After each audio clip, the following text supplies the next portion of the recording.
संतों की रीत यही है कि उनके वचन सुनकर संसार के ताप से तापित जीव आनंद को प्राप्त हो जाए। हमारे प्रभु अंदर की बात देखते, देखो बहानेबाजी जो है, अंदर का भरोसा टूटा ना प्रभु का तो बाहर का नाटक प्रभु की प्राप्ति नहीं करा सकता। अंदर का भरोसा, अंदर से अगर अर्थ प्राप्ति का किसी भी तरह से भाव बन गया तो हमारा जितना किया करा ऐसा माटी हो जाएगा। चाहे हमारे शिष्य हो, चाहे हमारे मित्र हो, सबकी बात सुन लीजिए। हमारी अंतिम अंदर की बात यही है, हम कामी है, क्रोधी है, माना हम भगवान के लायक उस कोटि के नहीं, लेकिन कम से कम जो हमारे भगवान का भरोसा है वो तो ना टूटे।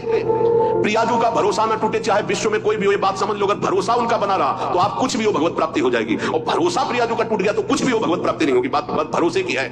यहां जो अभी कहा गया कि पलटू ऐसे दास को भ्रम न करे संसार, ऐसे दास को भ्रमित नहीं कर सकता। कैसे दास को? कि जैसे हमारे इष्ट रखे वैसे हम रहे, जो प्रभु हमें पवायों पार, जैसे प्रभु रखे। गुरु का और शिष्य का संबंध आज्ञा पालन के लिए होता है। आज्ञा पालन ही गुरु पूजा है। अगर गुरु की आज्ञा पालन नहीं तो बाहरी भेंट और माला और रबड़ी रसगुल्ला ये गुरु पूजा नहीं है, ये व्यवहार है। कि हम बाबा जी तुम ढेर सारे कपड़े ले आओगे तो क्या करेंगे? क्या करेंगे इनको? तुम ढेर सारी वस्तुएं ले आओगे, हम क्या करेंगे? अरे उधर पोषण करना, राधा राधा गाना, हमें कुछ नहीं चाहिए। अच्छा, जिस दिन बिजली नहीं होगी, जिस दिन माइक नहीं लगेगा, तो जितना आवाज है उतनी आप तक पहुंच जाएगी, आप धैर्य से सुन लीजिएगा। अर्थ की चाह करने का मतलब है श्री जी से दूर हो जाना।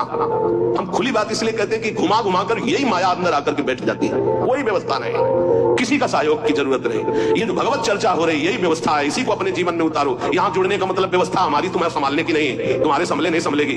हम फकीरों की व्यवस्था ईश्वर से संभलती है, तुम संसारियों से नहीं। हमारी आंतरिक व्यवस्था है। ये शरीर तो उनके सहारे जैसे चाहे रखे, पूरा जीवन हो गया। अब तो जा रही अंतिम, अब तो शाम होने वाली है। प्रभात से लेकर के दोपहर हो गई और शाम हो गई।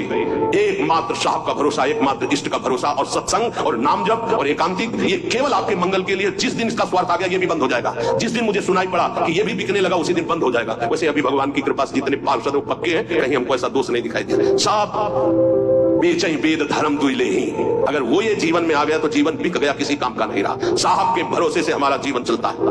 आप जितना नाम जप करेंगे, आप जितने धर्म से चलेंगे, आप जितना भगवान की आराधना करेंगे, वही हमारी भेंट है, वही हमारी सेवा है, वही हमारा सबसे बड़ा उत्साह और उत्सव है। यहाँ इसीलिए न कभी प्रसाद बांटने की आज्ञा करते, ना प्रसाद लेने की आज्ञा करते। इस प्रसाद में बुद्धि लगाओ जो तुम्हें इस जीवन से मुक्त कर देगा और भगवान की प्राप्ति करा देगा।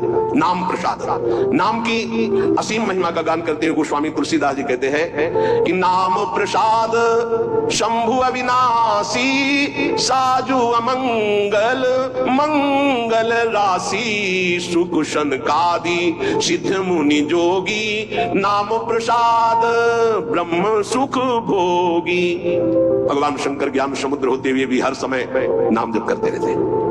कैसे पता लगा? भगवान शिव नाम जप करते हैं। जिस समय सती जी ने भगवान के समझाने पर नहीं समझाओ, बार बार संशय किया, तो कहा जो तुम्हारे मन अत संदेहु तो कि जाए परीक्षा ले हो, जाओ परीक्षा लो जाके। फिर विचार किया शिव जी ने कि हुई है सोई जो राम रचि राखा, को करी तर्क बढ़ावई शाखा, और अस कही जपन लगे हरि नामा। बार बार भगवान के नाम का जप स्वयं भगवान शंकर करते हैं। कह रहे हैं कि भगवान शंकर निरंतर नाम प्रसाद में डूबे हुए हैं, यद्यपि अविनाशी ईश्वर है। भेष बड़ा मंगल धारण करते, मुंडों की माला, चिता की भस्म, सर्प का यज्ञोपवीत आदि आदि, पर सबका मंगल करने वाले परम करुणा स्वरूप भगवान शिव निरंतर नाम जप करते रहते, और नाम के ही प्रसाद से काशी में जो मरता उसे मुक्ति प्रदान करते।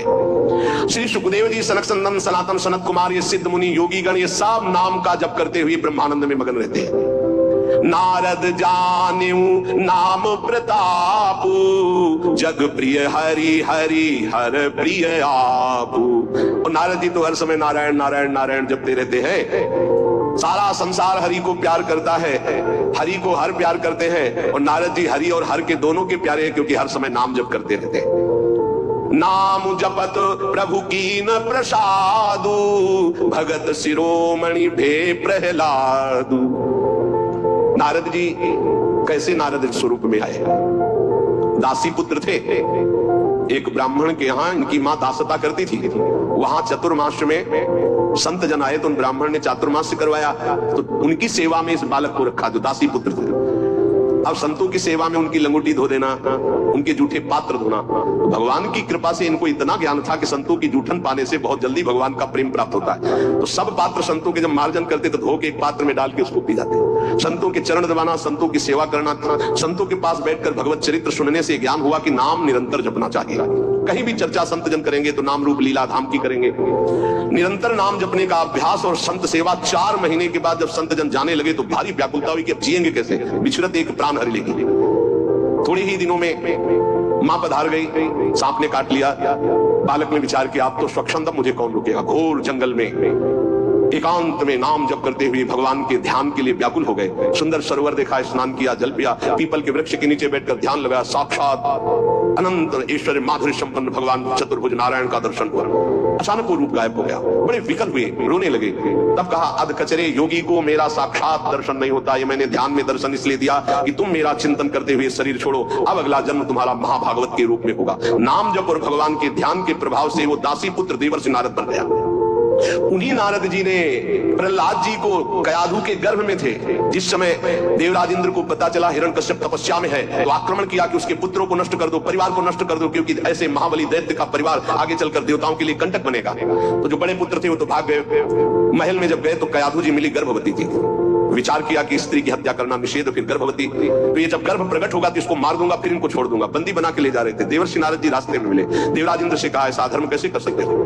उनका इसके गर्भ में दैत्यराज हिरण्यकश्यप का वीर है, मैं उसका नाश करूंगा जब ये प्रकट होगा। बोले, तुम्हारी क्या सामर्थ्य, काल भी नहीं नष्ट कर सकता। बोले, क्यों? बोले, इसके गर्भ में महाभागवत प्रहलाद जी वास कर रहे हैं। अपने आश्रम ले गए, वहां जाके जो भगवान नाम महिमा सुनाई, जो भगवान के चरित्र सुनाए कि गर्भस्थ शिशु को ज्ञान हो गया। जैसे गर्भस्थ शिशु अभिमन्यु को अर्जुन ने उपदेश किया, लक्ष्य किया गर्भस्थ शिशु का, तो चक्रव्यूह वेदन की प्रक्रिया सीख गए। आखिरी द्वार में मां सो गई थी, इसलिए नहीं वेद वो समझ पाए। मतलब गर्भस्थ शिशु पर बाह्य आचरण, बाह्य वार्ता, व्यवहार का बहुत बड़ा प्रभाव पड़ता है। नारद जी अपने आश्रम में प्रहलाद जी को नाम का उपदेश किया, तो नाम जपत प्रभु कीनु प्रसादु, भगत शिरोमणि भे प्रहलादु। जहां उनके ऊपर कोई भी मार या विपत्ति ऐसे हरि हरि हरि हरि हरि कुछ नहीं बिगड़ पाया। मित्रजन प्रहलाद जी से कहते, क्या तुम जादू जानते हो कि इतना सब करने पर तुम्हें कोई कष्ट नहीं होता? तो उनका ये जादू हम आपको भी सिखा सकते हैं। हरि नाम, हरि हरि जिसके मुख से निकलता है कोई भी बाल बाका नहीं कर सकता। इसीलिए सनकादि परम ज्ञानी होते हुए हरि शरणम ध्रुव संगलानि जप्यो हरि नाम पायो वचल अनुपम ठाव। नारद जी ने ही ध्रुव जी को उपदेश किया भगवान वासुदेव का मंत्र, नाम उच्चारण करके परम पदवी को प्राप्त किया। सुमिरी पवन सुत पावन नामू, अपने बस करी राखे रामू। हनुमान जी महाराज राम राम राम राम राम राम राम, हनुमान जी के अधीन है राम जी। जानकी जी ने आशीष भी दिया, राम रसायन तुम्हारे पाशा। अगर भगवान श्री राम का प्रेम रस प्राप्त करना है तो हनुमान जी की कृपा से ही प्राप्त होगा, क्योंकि जानकी जी का आशीष है, राम रसायन तुम्हारे पाशा। राम जी का प्रेम, राम जी की प्रेम भक्ति हनुमान जी की कृपा के बिना नहीं मिल सकती। और राम जी स्वयं कहते हैं कि और एक गुप्त मत सबई कहो कर जोरी, शंकर भजन बिना नर भगति न पावे मोर। सुमिर पवन सुत पावन नामो, नाम का बल देखो, हनुमान जी ने नाम के बल से राम जी को अपने अधीन किया। हाँ, अपने बस करी राखे राम। ये बात जब कभी चिंतन में आती है ना, तो इसको सैकड़ों बार इस चौपाई को बोला है, सुमिर पवन सुत पावन नामो, अपने बस करी। अजित भगवान को अपने अधीन करने की सामर्थ्य भगवान के नाम में है। वो धन्य है जो नाम से प्रेम कर रहे हैं। अभी तू अजामिलु गजु गनिकाऊ, भय मुकुट हरि नाम प्रभाऊ। बोले नीच अजामिल जो जीवन भर वैश्यागमन किया, घोर नरक की प्राप्ति होती, पुत्र के बहाने से अंतिम समय निकल गया। नारायण हरिनाम निकलने के कारण उसको परम पद की प्राप्ति हुई। गजेंद्र अंतिम समय बिल्कुल था कि ग्राह एक झटके में अब अंदर ले जाता। हरि भगवान सुदर्शन चक्र से ग्राह का उद्धार किया और गजेंद्र को बाहर किया। बहुत से ऐसी वैश्याएं हो गई जो भगवत प्राप्त हो गई भगवान नाम के प्रभाव से। कहो कहां लगी नाम बड़ाई, राम न सकहीं नाम गुण गाई। हद हो गई, गोस्वामी जी ने हद कर दी। कह रहे मैं कहां तक वर्णन करूं नाम की महिमा, स्वयं राम जी भी नाम की महिमा नहीं पूर्ण गा सकते, स्वयं नामी भी नाम की महिमा पूर्ण रूप से नहीं गा सकते। नाम राम को कल्प तरु कलि कल्याण निवास, जो सुमिरत भयो भांगते तुलसी तुलसीदास। बोले नाम है कल्प तरु, जो चाहो प्राप्त कर लो नाम जप करके। कल्प तरु मनचाहा पदार्थ देने वाला नाम। कल्याण का निवास स्थान कौन है? बोले नाम। नाम जप रहे हो मतलब कल्याण हो गया। नाम जप रहे हो तुम्हारा संसार समुद्र से पार होने का पूर्ण विधान बन गया।